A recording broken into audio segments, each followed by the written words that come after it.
구약성경 전도서 9장 13절부터 18절까지 제 성경책으로는 957쪽입니다.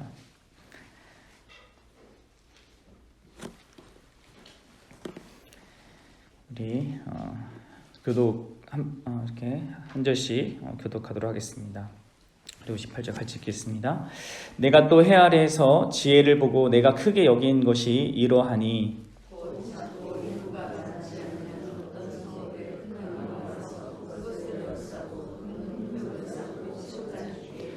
그 성읍 가운데서 가난한 지혜자가 있어서 그의 지혜로 그 성읍을 건진 그것이라. 그러나 그 가난한 자를 기억하는 사람이 없었도다.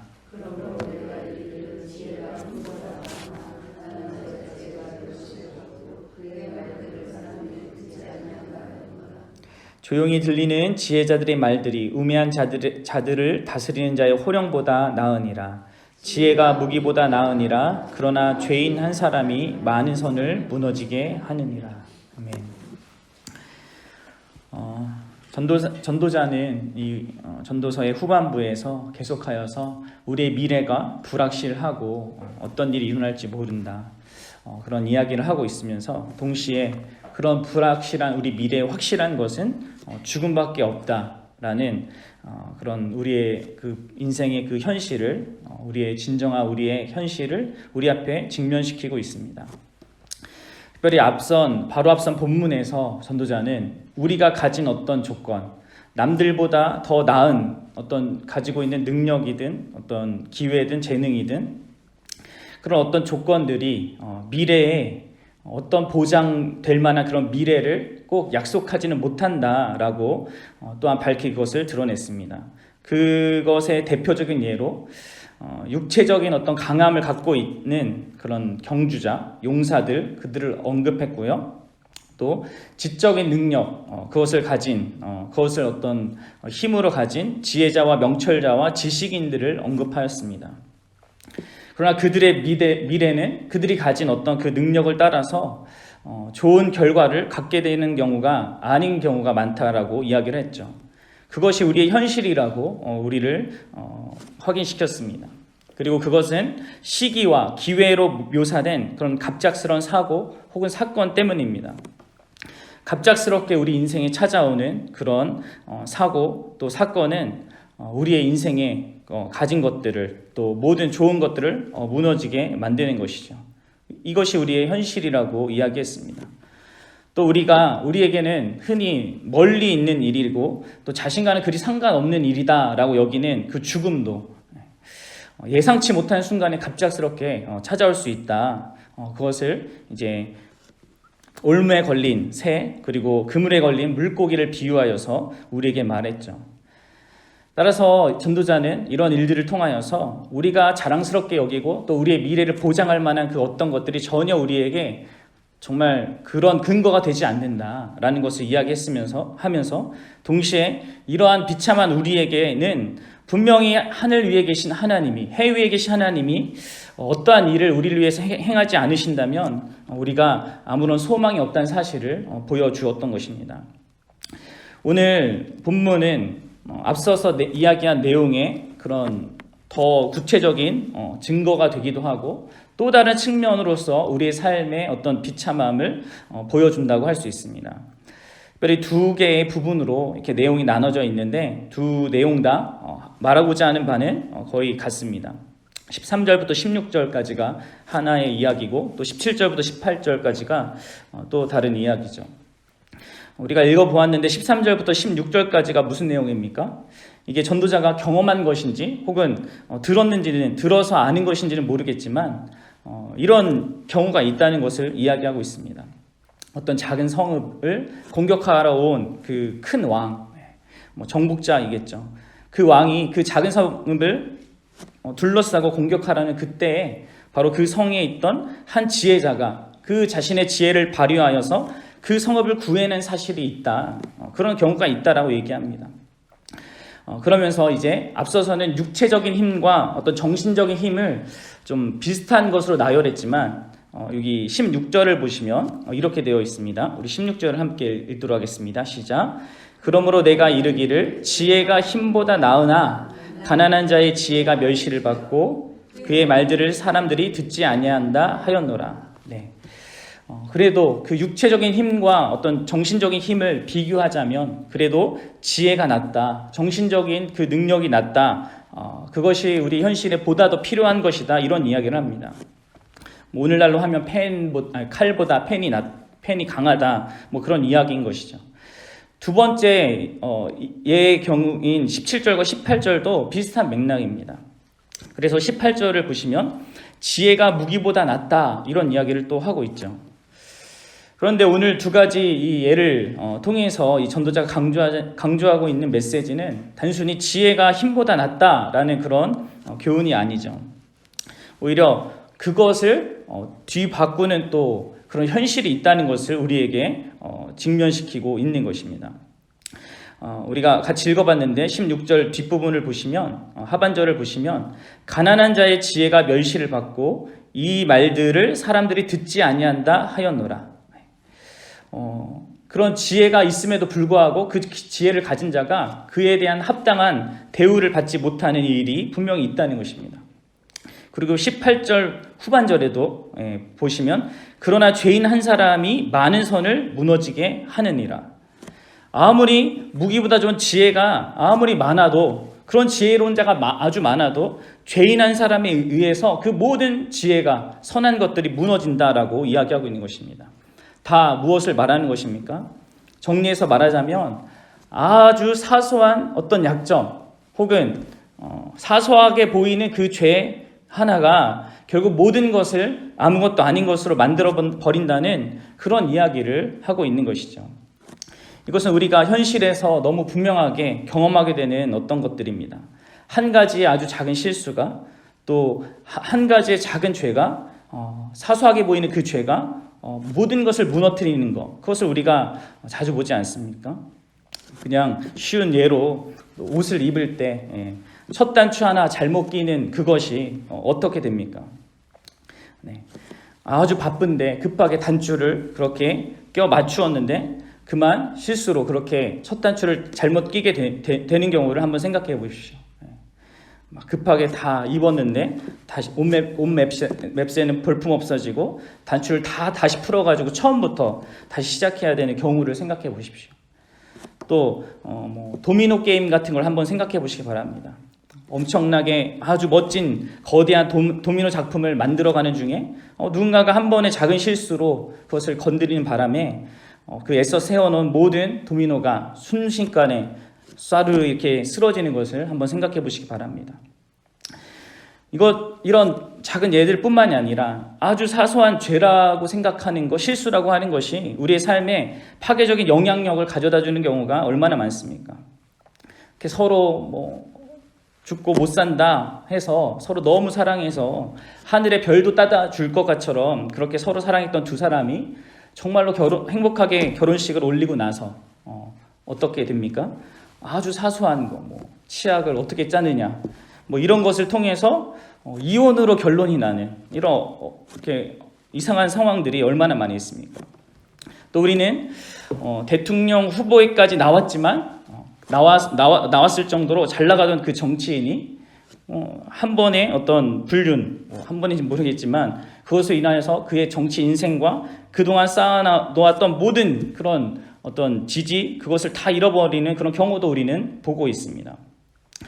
무엇보다도 우리는 성경에서 바로 사소하게 보이는 그 죄 하나로 인하여서 커다란 실패와 그런 결과를 맛본 그런 이스라엘의 이 이야기를 잘 알고 있습니다. 여리고라는 어마어마한 성을 무너뜨린 그 이스라엘이, 하나님의 은혜로 무너뜨린 그 이스라엘이 그 여리고하고는 비교 안 되는 작은 성인 아이성에서 실패한 이유가 무엇이었습니까?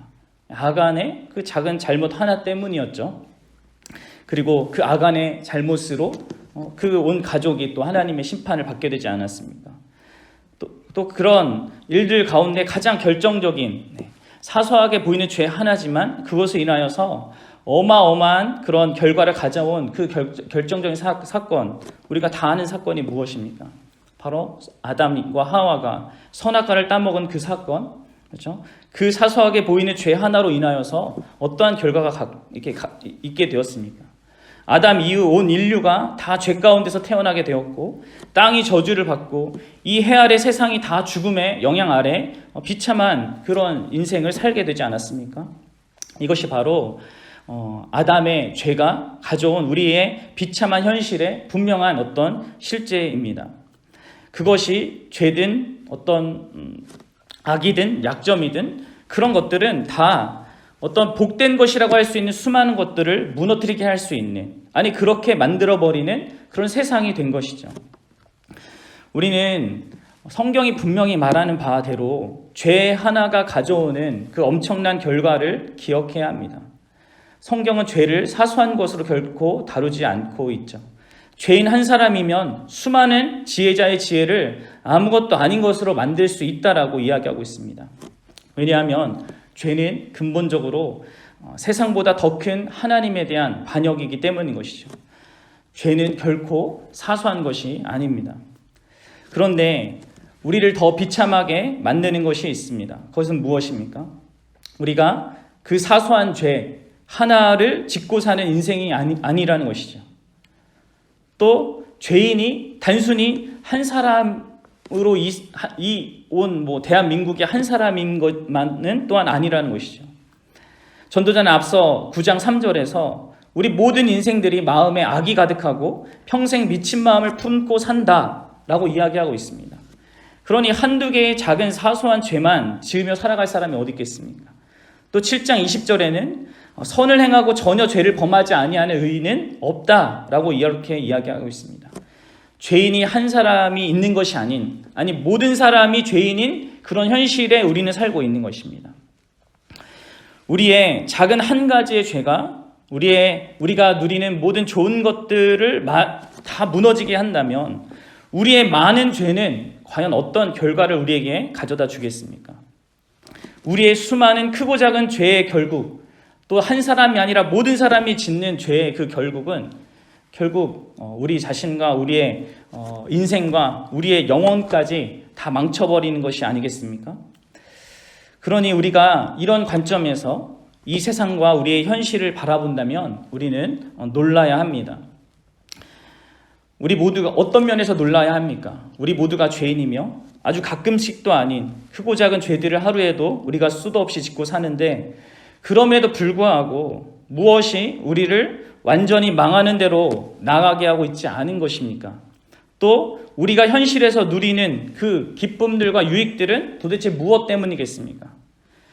죄인이기에 또 수많은 죄를 짓고 살기에 당연히 하나님의 큰 진노와 심판을 받아야 마땅해도 할 말이 없는데, 앞서 7절 10절에서 전도자가 말한 바대로 먹고 마시는 그 기쁨과 아내와 그 사랑의 관계를 누리고 일하는 그런 기쁨들이 우리에게 있습니다. 결국 우리는 이 모든 것들을 정말로 자격 없는 자들에게 베풀어지는 것으로 알아야 하는 것이죠. 세상 사람들이야 모를 수 있습니다. 그런데 혹시 내가 신자라고 하면서도 이러한 사실에 대해서 무지한 것은 아닌지를 돌아보시기 바랍니다. 혹시 세상에서 내가 누리는 어떤 기쁨들을 그냥 당연한 것으로 여기고 안 좋은 일들이 내게 일어나면 하나님께서 하나님 노릇을 잘못하고 있는 것으로 여기지는 않는지, 우리는 전도자가 분명하게 보여주는 관점으로 이 세상과 내 삶을 볼 수 있어야 합니다. 그것은 비관적으로 보는 것이 아니라 참으로 현실적으로 보는 것이죠. 전도자가 말한 바대로 우리가 우리의 본질과 우리의 죄와 또 그로 인한 우리의 현실을 분명하게 직면하게 되면 우리는 오직 하나님의 은혜로 정말 순간순간 살고 있다는 것을 알게 될 것입니다. 여러분들 아십니까? 우리가 잘 사는 거, 잘 먹고 사는 거, 그것이 사실 이상한 것이죠.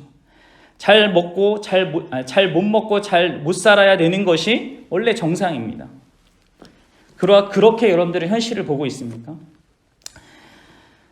우리가 죄를 가볍게 생각하기 때문에 그런 건 아닌지 돌아봐야 되는 것이죠. 아주 사소한 죄도 결코 가벼운 것이 아닙니다. 모든 선을 무너뜨리는 아주 크고 무시무시한 그런 잘못인 것입니다. 그런 관점으로 우리를 보십시오. 망에 마땅한 내가 아주 많은 것을 누리고 있음을 기이하게 여겨야 하는 것입니다. 우리는 우리의 현실에서 사소한 죄에 의해서 완전하게 무너지는 많은 어떤 그런 예들을 보면서, 많은 선들이 무너지는 것들을 보면서 죄에 가공할 만한 위력을 분명하게 보아야 합니다. 어떤 사람에게 일어난 그런 불행한 사고와 사건은 그냥 재수 없는 사람에게 찾아오는 그런 것이 아니죠. 그들의 죄가 더 우리보다 많아서도 아닙니다. 언젠가 예수님께서 실로암 망대가 무너져서 죽임을 당한 그 18사람에 대해서 다른 사람들이 그 사람들이 더 죄가 많아서 그렇게 된 건 아닙니까? 라고 이렇게 질문했을 때 그것이 아니다 라고 그렇게 얘기했죠. 너희도 회개치 아니하면 다 이와 같이 망할 것이다 라고 경고하셨습니다. 사소한 죄는 없는 것이죠. 다만 심판의 때가 다를 뿐입니다. 이런 것을 생각해 보십시오.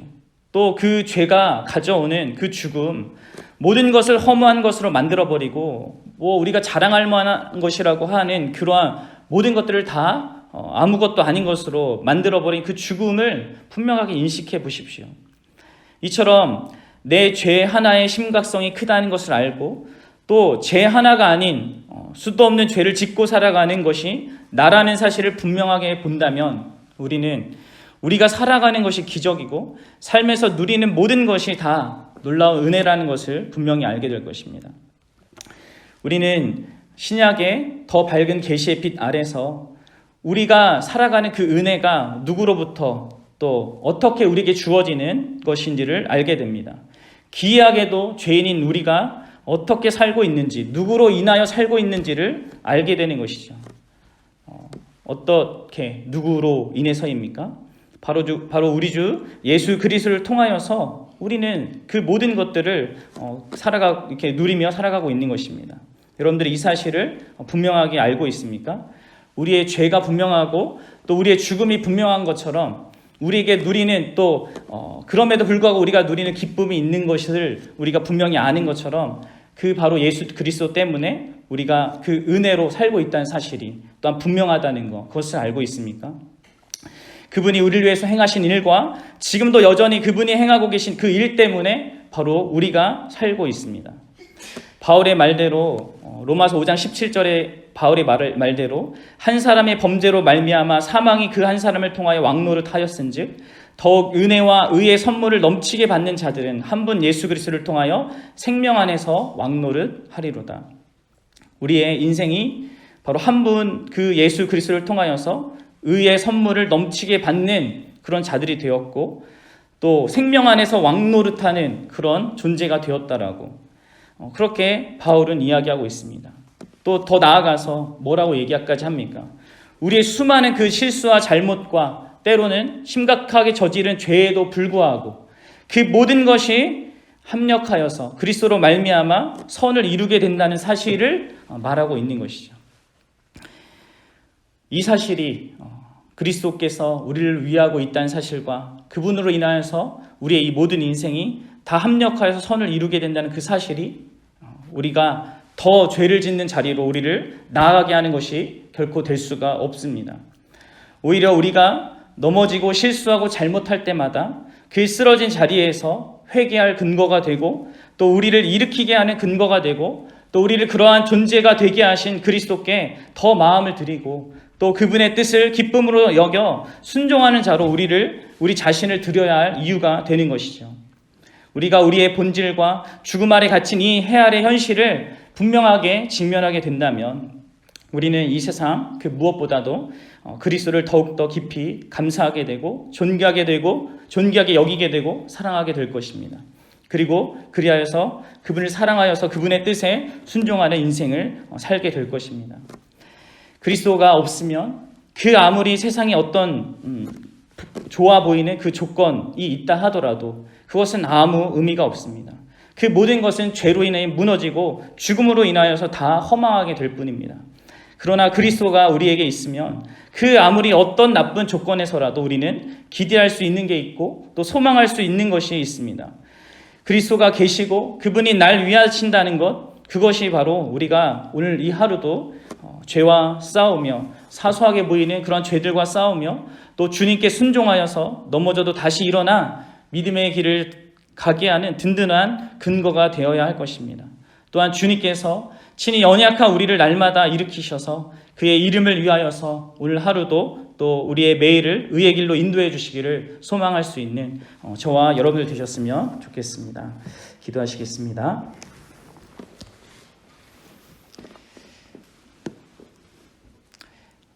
사랑과 은혜가 풍성하신 하나님 아버지, 참 감사합니다.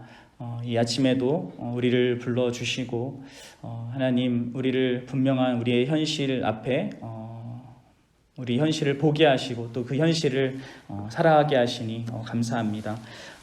우리의 죄가 분명하고 또 그 죄에 대한 그 심각성이 분명한 것만큼 또 우리가 정말 그리스도로 말미암아 은혜로 살고 있다는 것, 또 우리의 미래는 또 그리스도로 말미암아 또한 확정적으로 또 영광스러운 것으로 보장되어 있다는 것, 그 사실 또한 분명하다는 사실 우리가 믿고 살아갈 수 있게 인도하여 주시옵소서.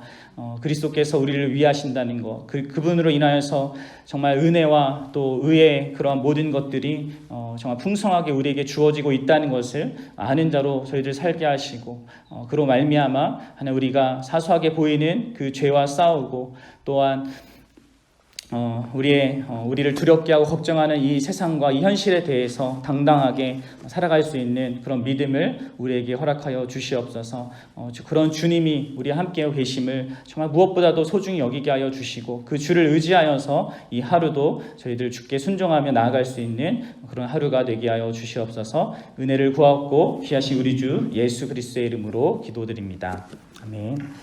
하늘에 계신 우리 아버지여, 이름이 거룩히 여김을 받으시오며 나라가 임하옵시며 뜻이 하늘에서 이루어진 것 같이 땅에서도 이루어지리이다.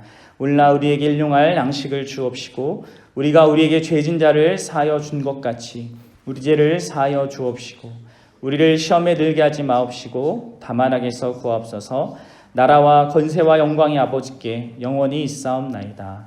아멘.